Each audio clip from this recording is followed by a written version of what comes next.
So guys वैशाख 20 गते भएको नास्युको एक्जाममा चाहिँ हामीहरूलाई यो ट्रेङ्गल काउन्टिङको प्रश्न सोधेको थियो। उक्त फिगरमा कतिवटा ट्रेङ्गल छ भनेर प्रश्न सोधेको थियो। अब यसको एन्सर चाहिँ 19 हुन्छ, तर 19 कसरी हुन्छ अब हामीहरूले यसलाई चाहिँ हेरौँ है त। अब सबैभन्दा पहिला हामीहरूले यो पार्टलाई हेर्नुपर्ने हुन्छ, किनकि बिचमै चाहिँ पार्टलाई हेरौँ। अब यसलाई हेर्ने भनेपछि फिगर चाहिँ यस्तो खालको फिगर छ।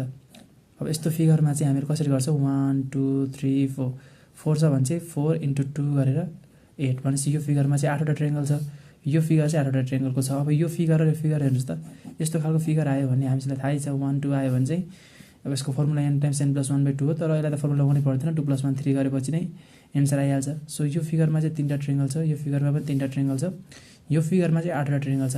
सो अहिलेसम्म कतिवटा भयो, 8 9 10 11 12 13 14। अब यो दुईवटा छुट्टा छुट्टी छ, यसलाई पनि 1 1 लेखौँ, 15 16 भइसक्यो। अब यहाँ हेर्नुहोस् है साथीहरू, धेरैजनाले आज यही मिस्टेक गर्नुभएको रहेछ। यति मात्र एन्सर होइन, तपाईँको यो लाइनलाई हेर्नुभयो भने यो लाइनबाट चाहिँ एउटा ट्रेङ्गल यतातिर आएको छ, अनि यो लाइनबाट एउटा ट्रेङ्गल यतातिर आएको छ। मिन्स यो कस्तो फिगर भएको छ भने यस्तो फिगर भएको छ, ठिक यस्तै फिगर भएको छ हेर्नु त। अब यस्तो फिगर भएकोलाई चाहिँ हामी कसरी काउन्ट गर्छौँ, 1 2 अनि 3। अब यो होल फिगर त कतै पनि काउन्ट भएको छैन, त्यही भएर हामीहरू पहिला यो यति पार्ट काउन्ट गर्छौँ, यति पार्ट काउन्ट गर्छौँ, अनि यो होल पार्ट काउन्ट गर्दाखेरि चाहिँ यसमा पनि 3टा ट्रेङ्गल छ।